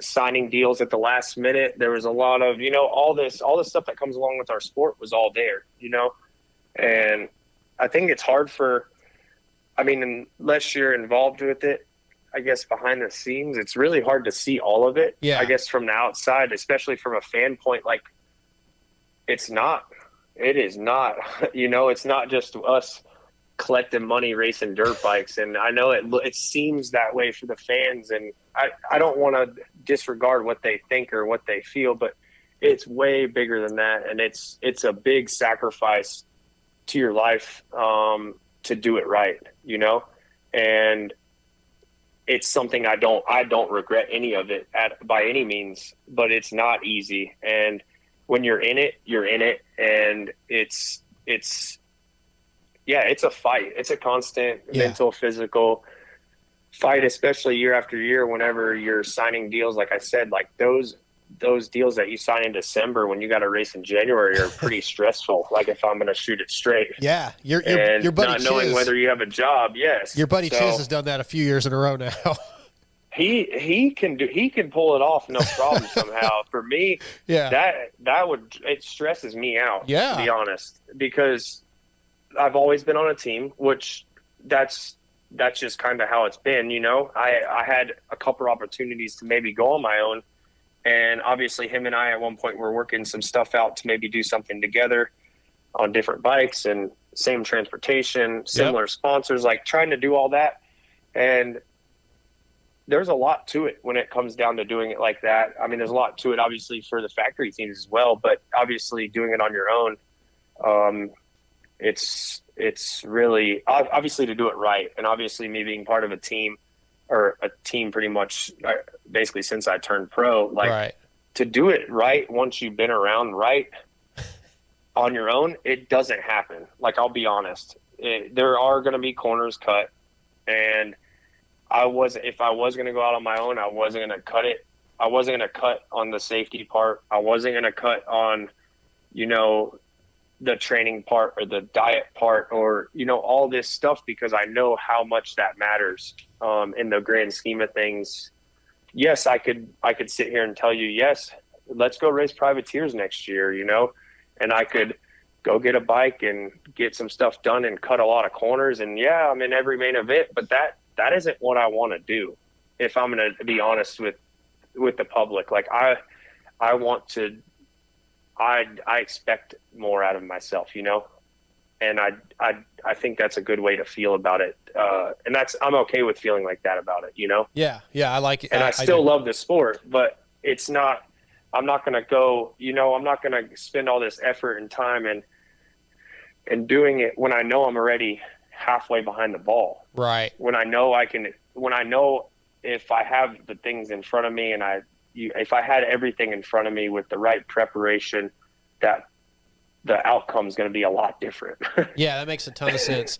You mentioned, the fans, the general fan thinks it's just collecting checks, millions of dollars, and living the life, because all they really see is Saturday night. And that's the easy night for you guys for the most part. They don't see the bicycle rides, the grinding, being away from your family, maybe missing, people that have kids missing things because of the grind, the injuries, the dieting. Like, I mean, I don't want to not be able to eat ice cream and drink Cokes. And everything you guys do is suffering almost for an end goal one night a week, hopefully, a few weeks a year. And it's even this. So this is something I've talked about a few times. Like, we don't necessarily, as fans, always think of these elite athletes as humans. Like, okay, what's going on with Ken Roxon? Well, we don't know. I mean, who knows? He could have family things going on. He could, I know me, when I go to work, if I fought with my wife or my girlfriend the night before, I'm in a shit mood. I don't want to go to work. I don't care about the work because I'm wrapped around that. Or if my kid's sick. You're a drama Yeah, queen. I'm a drama queen, right. But you guys have to go still perform at an elite level and somehow put all that out of your mind so you don't go out and kill yourself because you're not focused 100% on this sport. And it's not really fair that we don't give you that break sometimes. Well, and I mean, I'll put into that because, like, I feel like maybe this is the time to do it because I'm not obviously lining up, but like that part, I agree with you. Like, I don't think people truly like understand that part of it. It should be that easy. If he's having problems with the bike, he's factory or whatever. He's on a factory team. He's got this. He's got that. What's so hard about that? Right. It's way bigger than that. And a 2%, something 2% that's affecting you on race day can affect you from being, a podium guy to an 8th place guy easily. And that's just how it is right now. The class is very, very stacked, and obviously we've lost a couple guys now. Yep. But it's still, it doesn't matter I don't care if you're even the guys in the heat races who finish, at the tail end of the pack, like those guys are good riders still. Of course, yeah. So that's what I'm saying. Like, it's just everything's elevated so highly now that a 1%, 2% like default or a problem becomes a lot bigger when it comes down to actually racing, That's a good point. And yeah, it's just, for me, like, when you see guys struggle, like I struggle to understand, the forms, and that's why I don't even go on them anymore, or I haven't for years, just because it's so, people take one thing and turn it into, something else, and who knows what it is, like you said, but it all plays a part in, and it's not like he's not trying, or, whoever it may be. Yeah. It's not like the person is not trying to perform. That is never the case. Or, they'll say he's a quitter, or, whatever it may be, or a prima donna, whatever it may be. But in my opinion, because I've lived in that place, not necessarily that, but it doesn't matter what it is. It could be you just having a bad week at the track. Yeah, sure. And it affects you negatively on the weekend, and then before you know it, it snowballs, and then you have a crash, and then now you're questioning the bike, and then it's endless. Yes, of course. So yeah. So it's very from my side, from doing it and then being where I am now, everything matters. And when it comes down to racing, especially at the highest level, like I said, the percent of 1 or 2% off can make a huge impact on how the actual result actually ends up being. Absolutely. We got one more for you. Yeah, we got one more from one of our listeners. They wanted to know, throughout your career, who was your favorite person to race? Oof. I mean, to be honest, I've raced obviously a big group of guys throughout my career. My funnest years, so I'll relate just on my funnest years of racing. Okay. And I don't really have anybody that I really enjoyed battling the most because if I'm going to shoot it straight on that question, I would say anybody that I passed easily and left them. Perfect. So, but I mean, you asked me the question, what year do you think, or other than your championship year, maybe what was your best year? And I will say 2015. And the only reason why I say that, I guess 2015 leading into 2016 is because I broke my back in 14. Yep. I didn't really know if I really was going to race again. And I made the decision once I got my hardware out of my back that I was going racing. And I showed up and had I thought it was a very good year for the situation to, finish 8th in Supercross and 7th in motocross in the championship after not knowing if I was going to race again. And that kind of set the tone for 16, where I did end up getting injured in Supercross, but did have 2 podiums in outdoors, and then in 17 getting a podium in Supercross. Just looking at all the, it's just, I honestly look at my career as like a stepping stone. Every year was kind of a stepping stone, even though there were setbacks. Yeah. It's a good way to look at it. Yeah, it's a cool way to look at it. And like I said, time has flown by too, to be honest with you guys. Like I bet. It's really, like, when I think about 2015, I don't think about it, being 7 years ago. Yeah, I know. Me either. I know. I'm getting old, Broc. I'm getting old, man. And time goes faster and faster every year. Yes. Scary. So, but I'm just, like I said, I'm pumped with where I'm at. I'm grateful for where I'm at, and I'll be at every race this year. So I'm on the same schedule as being a racer, and I'm around a solid group of people and get to work with, athletes that want to do good, and I'm stoked to be part of it. Yeah, good for you, man. It's really good seeing you out there. We don't get to go to too many of them, but I was really glad that I ran into you this weekend and was able to reconnect and get you on. Yes, sir. I appreciate you guys having me on too. Anytime, man. Broc, you have a good night, and good luck with the rest of the season, man. I think Jason, for me, Jason's the favorite. I know a lot of guys are leaning towards Eli, but I feel like it's pretty obvious. Without a couple little things have gone differently, Jason should have the points lead, and he's been amazing. So I am pulling for that guy this season. Well, and I'll say this, even though I'm on his side, it's really cool to see 2 guys make changes in their career. 100%. And then to see racing like we did this past weekend, that was awesome to watch, and awesome, obviously, for myself to be involved with one of the guys that's doing it. So that part of it's cool to see, no matter how you look at it. Absolutely. So, well, man, once again, thanks for coming on tonight. We appreciate you, and we'll do this again towards it, maybe outdoors. Yes, sounds good. All right, Broc. Thanks, buddy. Thanks, guys. Yep, bye-bye. All right, thanks to Broc Tickle. Thanks to all our sponsors. Thanks to who they brought, Race Tech and X Brand Goggles, bringing you Broc Tickle. And I forgot to mention Works Connection, helping bring in Cameron McAdoo. That was a good interview. I did hit mute. I meant to hit mute on my mic, and I hit mute on his mic. Is that what happened? Yeah, that's what happened. So I think the audio's still there on the other track, so I can fix that. Crossed. Dude, it's always something. There's not going to be a single thing I ever do with this podcast where there's at least not one mistake. It's like there's nothing ever perfect. I screw something up every time. So yeah, hey, at least if you're gonna be good at something, whatever. I screwed that up. Yeah. If you're gonna do something, be the best at.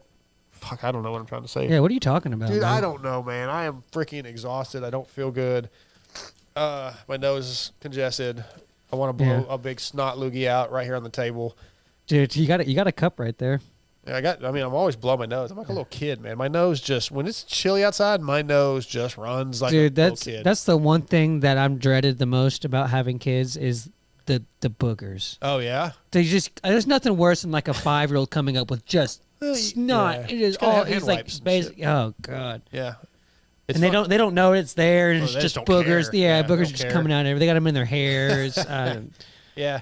Okay, so real quick, before we wrap this thing up, I mentioned fly racing. Doc Smith, TJ's our producer or whatever he is now, co-host, TJ's son, and sometimes is in fly racing this year, and he got his points at Arlington, so he's going to go race, try to qualify for Daytona. Yeah, it kind of sucks that's the That's the first one he can do now is Yeah. freaking Daytona. But he signed up last year for his number, and they told him his number was good for 2 years. And then when he got 641 his- or what is it? 641? Yeah, Okay. I think that's what it was. He got his pro license or whatever, and they're like, "Oh, that number we already gave it to somebody." So what numbers So are all going his to be? 464, but all his Okay. jerseys are already made. Oh. They're all done, and he's heading to Daytona. So I called Max over at Fly. Or actually, I called JT first. He was on the road, said to call Max. So I called Max and told him the situation, and they overnighted, got him. Like he was going to get the jerseys, get him home, and have his graphics people send him the graphics, and they have a heat press. Sorry, guys. And TJ was going to put the numbers on. Yeah. So I explained all this to Max, and Max said, "What's his number? What's it, give me the last name?" And they're doing it for him. Yeah. And overnighting the jerseys to him. Fly Racing rules. I love those guys. So shout out to JT and Max for hooking up TJ and Doc. See, and I would have always just taking taken care of us. I'd have just taken a roll of white duct tape and just added a little 4 to the 1.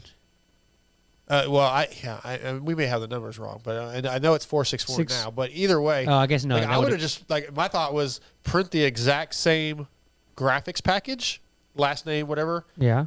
Again, the same shape, and just fix the number, and then put it over top the other one. But that Yeah. might look like shit. I don't know.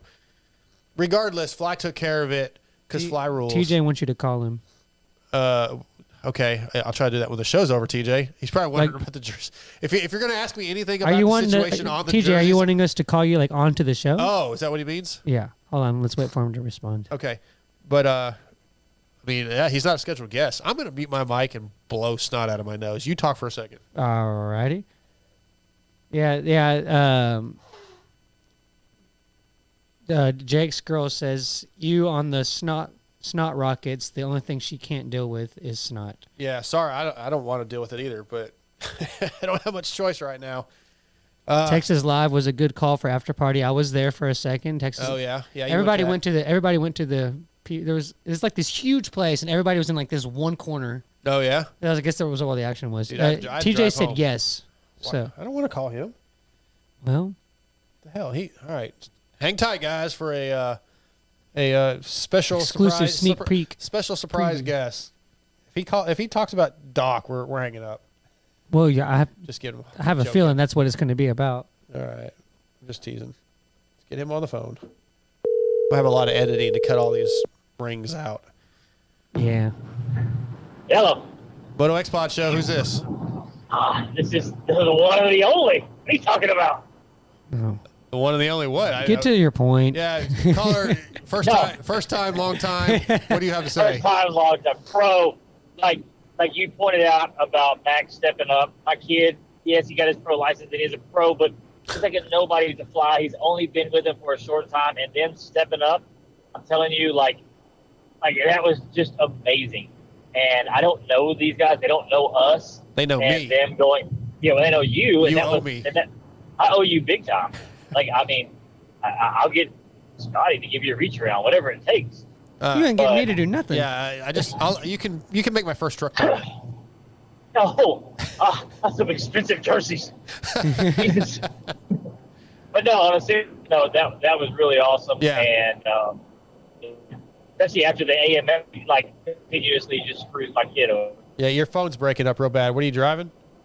Yeah, I'm driving home. Oh, okay. Oh, yeah. When do you get back tonight? Get back tonight. Get everything together tomorrow. Leave out Thursday for Daytona. All right. Well, hopefully those jerseys will make it in tomorrow like they're supposed to. So, All right, man. Well, I just wanted to be on the air and make sure everybody knows just how great of a company Fly Racing is. So. I don't Good- mean to blow fly. good people. but- That's Kiefer, yeah. All right, TJ. Be safe, man. Later, guys. Thanks. See ya. So, anyway, yeah.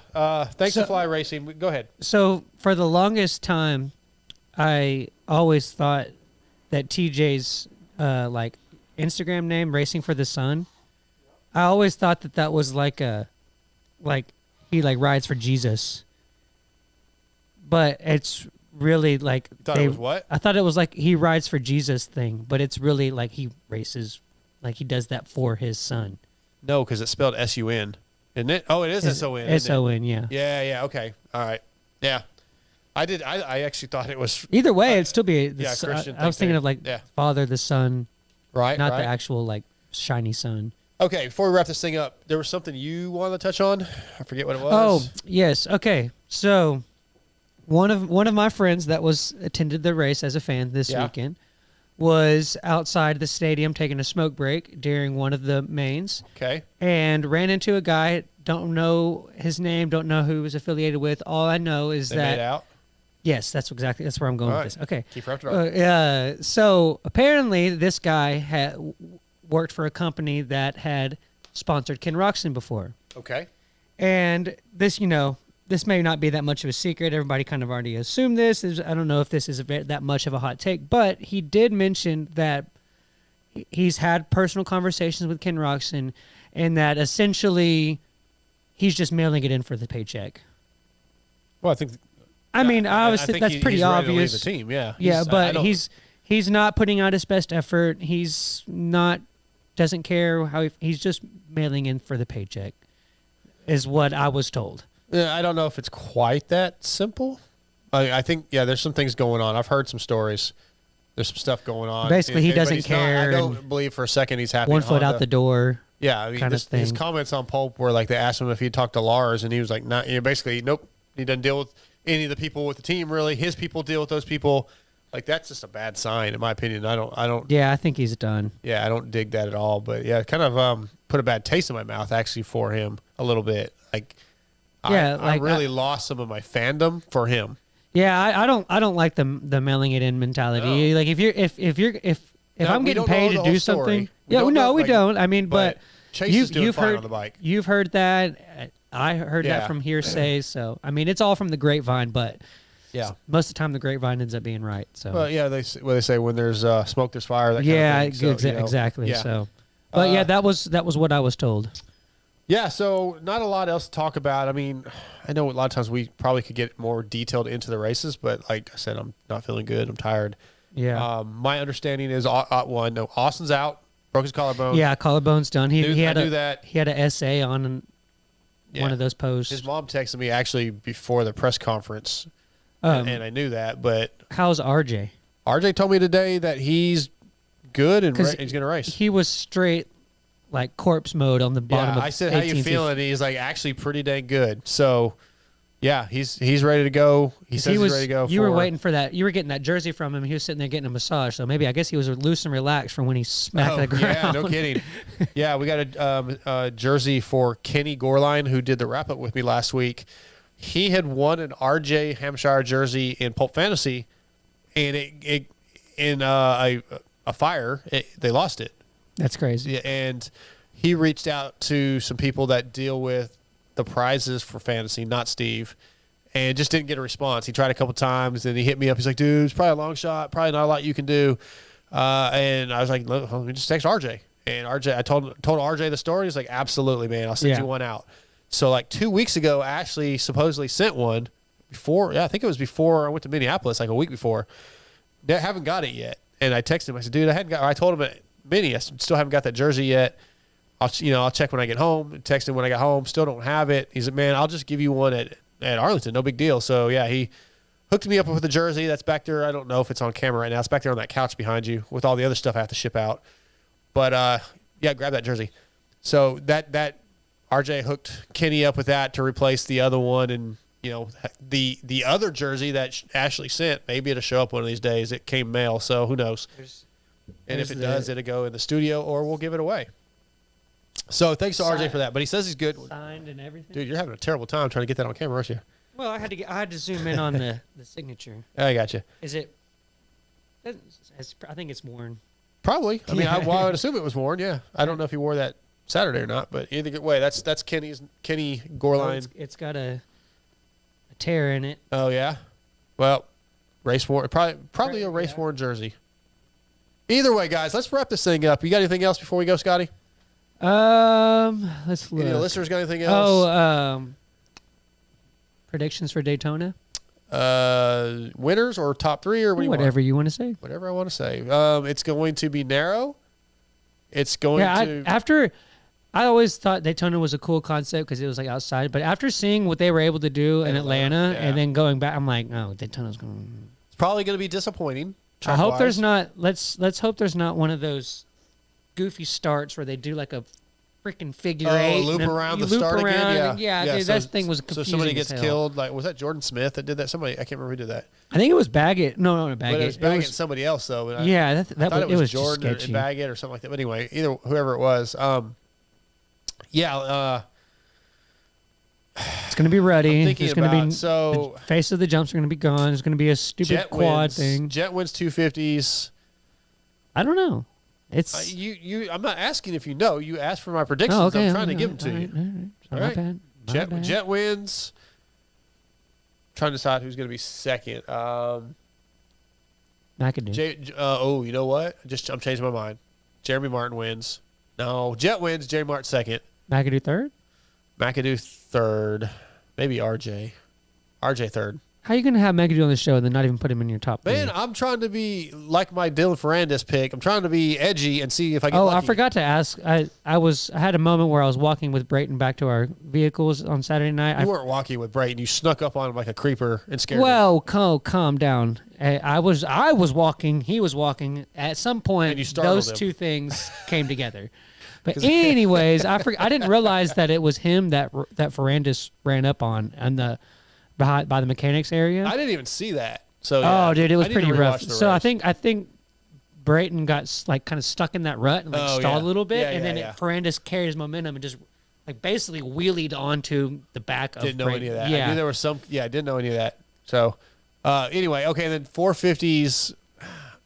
I'm gonna go edgy again because I think everybody thinks Eli's gonna win. I'm gonna go Cooper Webb, Eli Tomac, Chase Sexton. Cooper Webb definitely was on the right. I wouldn't say we're He's not completely completely fixed. there, but I would say he Better. was on the right, trending in the right direction. Yeah, we That's a talked. stock to watch. We talked to one of those. Like I told you, the audio got lost on that one, and I asked him like Friday. I was like, "Hey man, like, can we have something happen Saturday during practice qualifying that pisses you off?" He's like, "Well, what do you mean?" I said, "Because when you get pissed off, you win. Like you get mad, you go back and you tell Carlos, I'm gonna win," and you win. He goes, "You think so?" And I was like, "Yeah, that's what we hear." So Yeah.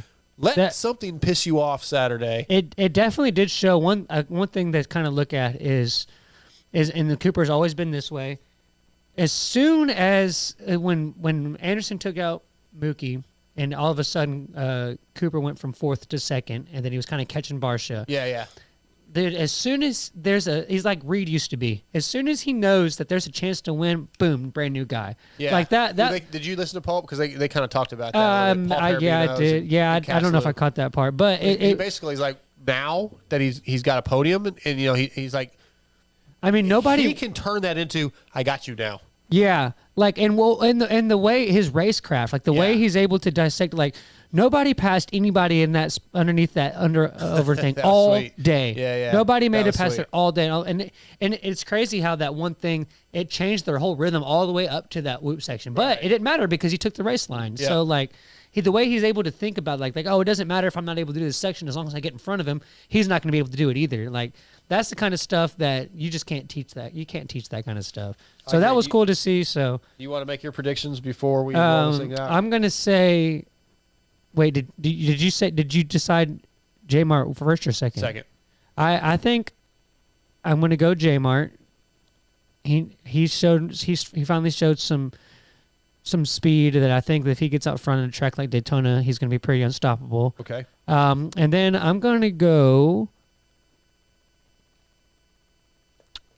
Great radio, Tomac. bro. I'm gonna go Tomac. Oh, you're only going winners.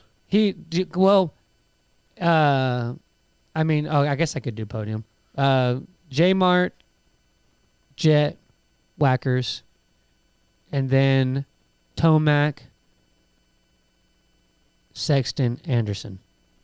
Damn it, I forgot about Jason. Webb Just talked and about Jason. Webb and I forgot fourth. about Jason. Webb and fourth. I'll go Jason. Mookie in fifth.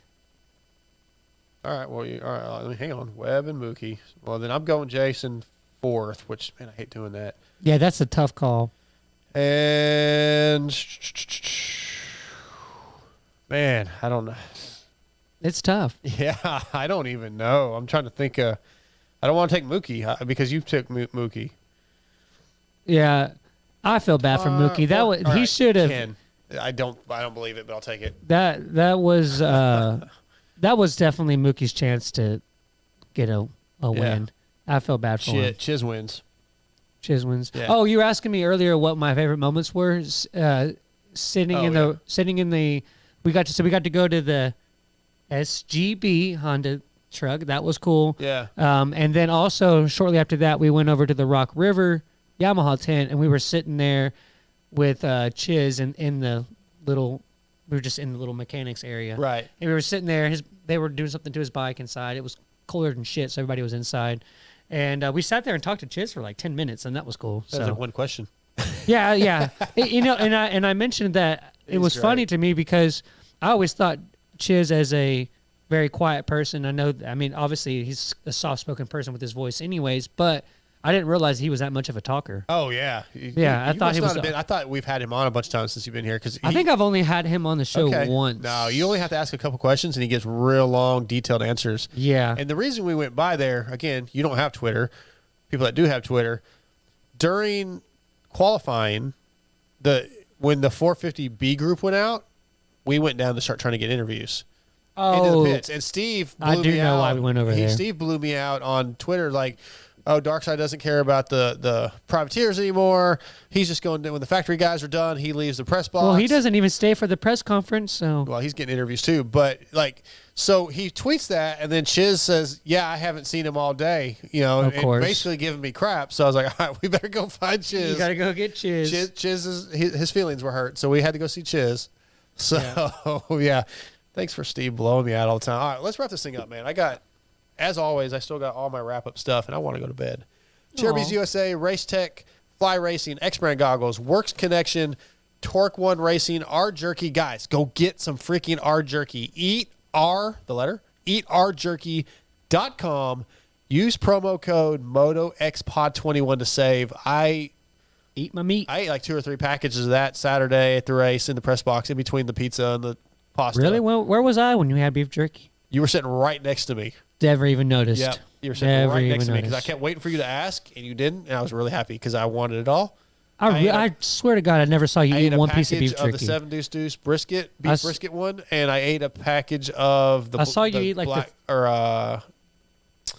what said the 7 Deuce Deuce black pepper, and the other one, I think like the other one's black pepper. Dude, anyway, it doesn't matter. For those of y'all that don't know, this man over here eats constantly throughout the day. Bro.